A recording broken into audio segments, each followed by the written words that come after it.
Mamie Hertel was born and raised in Bozeman, Montana, where she grew up on her fourth-generation family farm. She has a deep love for animals, production agriculture, and being a good steward of the land. In the 7th grade, Mamie joined the FFA and quickly learned about the FFA creed, where she related very deeply to the words that are in the creed. Those words inspired her to deepen her love for agriculture. Mamie now serves as the National FFA Central Region Vice President and is here today to talk to us about getting more out of life. So let's welcome Mamie.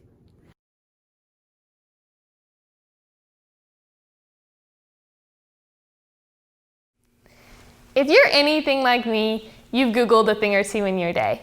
Maybe even when you first joined FFA, you Googled things like, why are there so many acronyms to memorize? What is a tallywhacker? And why is everyone dressed like their flight attendants? Well, when I first joined FFA in 7th grade, I too Googled these things, and everything to do with the FFA creed. Some might say I had an inborn fondness for it. So flash forward 3 years after my first year in FFA. It's the Judith Basin District Creed Speaking Competition. Town population, 247. Height presence, 5,000. This was it, the big moment. My palms were sweaty, my knees were weak, and my arms were heavy. But my mom did not cook spaghetti the night before. This was it. I heard the words, in 5th place, Mamie Hertel. My whole world froze. Everything around me turned to slow motion. Why, might you ask? Well, let's actually rewind back to 7th grade and that first year in FFA. That year, I started creed speaking, and I fell in love with it. In 8th grade, I continued competing in the creed speaking competition, and by my freshman year, I was obsessed. I was saying it when I went to bed, when I was in the shower, every spare moment I had. Its importance in my 15-year-old brain was preceded only by my love for all things related to Taylor Swift. So, needless to say, when that freshman year rolled around and my last chance to go to state in creed speaking, I felt more than prepared. When I walked into the room with the judges, I felt confident. And when I left the room, I felt confident. I thought I had given a great presentation. And as I waited around for the award ceremony, I felt myself get anxious. Finally, the award ceremony arrived, and I was sitting in the bleachers listening to results one by one for different competitions. 5th, 4th, 3rd, 2nd, and 1st. Finally, that moment arrived again. I heard those words, in 5th place, Mamie Hertel. Here's why my world froze, and not in excitement. Those words signified the end of an era. If you've ever heard the song, "Look What You Made Me Do" by Taylor Swift, basically in this moment, the old Mamie died. It was gone. My opportunity to go to the state competition was no longer gonna happen. In Montana, only the top 2 individuals get to go on from the district level to compete at state. Now, I'm not great at math, but 5th place is not in the top 2. So basically, my dreams of competing at the state level had just been wiped away in the small gym of the middle of nowhere, Montana. I was sad. I thought there was no point in continuing in FFA. I didn't see a future in FFA for me. Which is pretty ironic if you think about it, because if we know the creed, it starts with "I believe" over and over and over. So basically, I had just spent the past 3 years of my life fixating on the words "I believe," and here I was, after one loss, after one opportunity gone, and all of that belief was just seemingly chucked out the window. It was gone faster than my meal when I sit down at a Chick-fil-A. Thinking about 5th place, it was pretty much like that little green frog man who you see in the memes, and he's got the tear dripping down his face. Yeah, I was SAD, sad. utterly devastated, beside myself. I couldn't believe that my years of creed speaking were over. I got on the bus and sat by myself in the front. And as I was having all these thoughts about how I didn't think there was a point in me being an FFA anymore, another chapter member came and sat down by me. He started asking me about basketball, life, and a whole bunch of other stuff. I was pretty sad still, so I wasn't really up to talking, and eventually he looked at me and said, "You know, Mamie, there's more for you to do in FFA than creed speaking." And before I had the chance to say, "Excuse me, what?" he started listing off different leadership opportunities, the extemporaneous speaking competition, and so much more. I stopped and I thought about it. Maybe he was right. Maybe there was more for me to do in FFA than creed speaking. That day, because of CJ's words, I decided to continue in FFA. And continuing in FFA allowed me to experience more and do more. What is it in your life that you need to do more in? For me, it was trying that extemporaneous speaking competition and continuing to go through with my years in FFA. What is it for you that you need to do more in? I can sit here and tell you about how you need to join a new club or make a new friend or do something, but at the end of the day, it is you that has to make a conscious and intentional choice to do more. So, what is it? What do you need to do more in? Right now, we are all sitting at home thinking that this is just a time to get through, but this is a time to do more. And that thing that you're thinking about right now, put it into action. Choose to do more today. Don't let the chance to do more slip by. Listen to CJ's words that he told me, because I'm here to tell you those words today. Do more today. Now, sometimes when we do more, it allows us to see more. It allows us to experience more and learn new perspectives. Let's think about these next few questions. What do you think of when you hear the word school? What do you think of when you hear the letters FFA? What do you think of when you hear the word vegan? I'm about to tell you about a day when I got to give new meaning to these words, which I thought I knew pretty well. It was my first day of college calculus, and I sat down in my chair, ready to learn all about the chain rule, derivatives, and a whole bunch of other stuff that I knew probably would not be applicable later on in life. But that's beside the point here. As I settled in, I grabbed my laptop out of my backpack and opened it up. At the time, the background picture was a picture of my FFA teammates and I in official dress. When I did this, the girl next to me turned from silent acquaintance to outraged interrogator. She started to yell, "You're an FFA? Do you kill animals?" And before I even had a chance to realize where this girl had known I was an FFA even, I saw her staring wide-eyed and concerned at my computer screen. It was clear to me that this girl had some thoughts and ideas about what FFA was.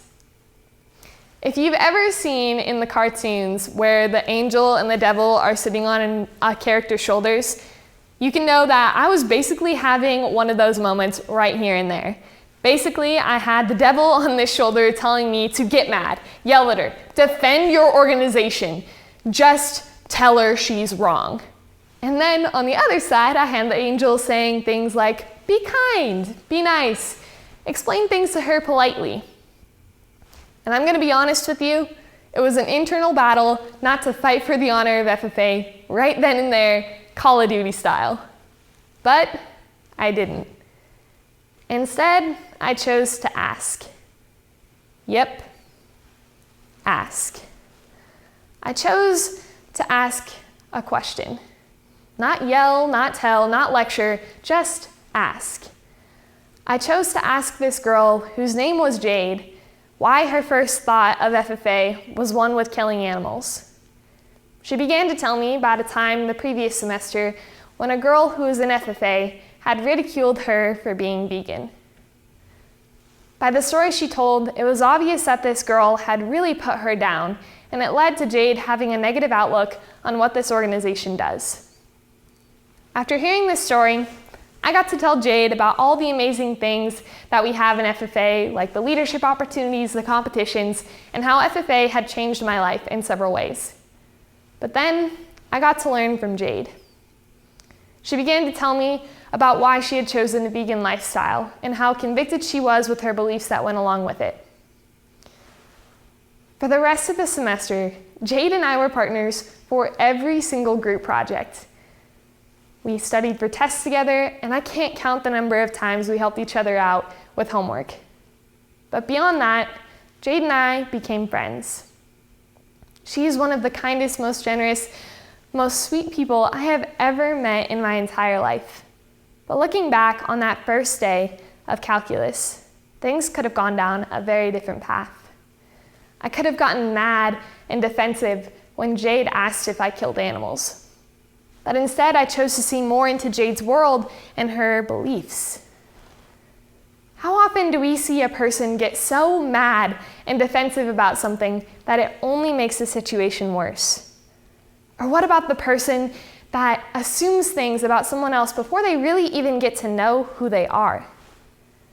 We all think the way that we do for a reason.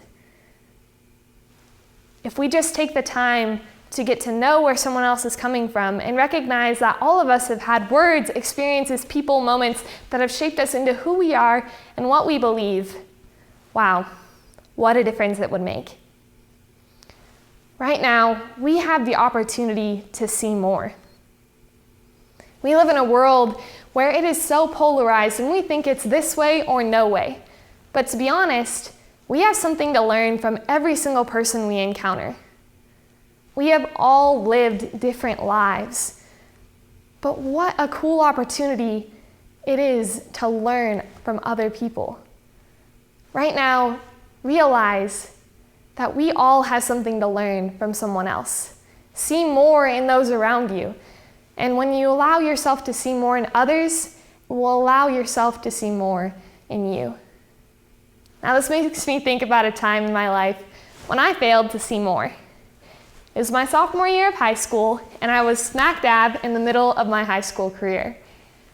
I was lacking motivation, and to be honest, I was in a slump. That July, I found myself on a plane to our nation's capital to spend a week with 300 other students, and you're probably already thinking it. This girl was headed to Washington Leadership Conference. And you'd be right. I should have been pumped about the opportunity to go to WLC, but to be honest, I wasn't. It was sort of like the Grinch when he gets in and he's all ready to go into Whoville and looks in the mirror and he's like, ooh, that's it, I'm not going. Yeah, basically, that was it, I wasn't going. But I knew that a lot of planning had gone into this. And also, my advisor told me that my registration was non-refundable, so there really wasn't a choice to be had. One of the very first activities that we did at WLC was sit down and write about all the baggage in our lives. Anything that was making us mad, sad, frustrated, confused, anything. At first, I wrote, well, yeah, I forgive my brother for stealing the remote from me, even after I told him that he owed me $30 if he did. And then we were told that we still had a few minutes to complete the activity, so I decided to write about what I was really feeling. I decided to write about a time a few months prior to heading to WLC when my parents sat me down in my living room to have a chat. I had no idea that the words they were about to tell me would flip my whole 15-year-old world upside down. I remember feeling numb to the words that they spoke and thinking about how everything was about to change. I felt confused, angry, mad, so many different things. They told me that they were going to be getting a divorce. When I heard those words, I felt confused as to why they had seemingly let my brother graduate high school, but not me. Here I was, with 2 years left of high school, and I had to deal with all of this while being the only sibling at home. For months, I was not in a good mindset. I pushed away my friends, my family, and especially my parents. That day at WLC, I wrote it all down. The confusion, the anger, the sadness, all of it. Then we took that piece of paper, crumpled it up, and threw it in the trash. The facilitators told us that there was more to our lives than what we had written down. And in that moment, everything clicked for me. There was more to it all. There was more to my life than my parents' divorce, and more to my life than any challenge I had faced or will face. Maybe for you, you're thinking, divorced parents is not my reality. But think of all the challenges that you have had to overcome in your life to get where you are today. Failed tests, lost friends, canceled graduations. You have overcome so much. This thought of more to it all has turned into my life motto that combines both seeing more and doing more into being more. It's a constant reminder to always know that there's more. Now, I'm not saying there always has to be some great big grand overarching meaning to everything that we do in life, but what I am saying is that you have the opportunity for more. You do not always have a choice in your circumstances, but you almost always have a choice in your reactions. So, choose kindness, choose forgiveness, choose boldness, choose to do more, choose to see more, choose to be more. Just choose more. Thank you.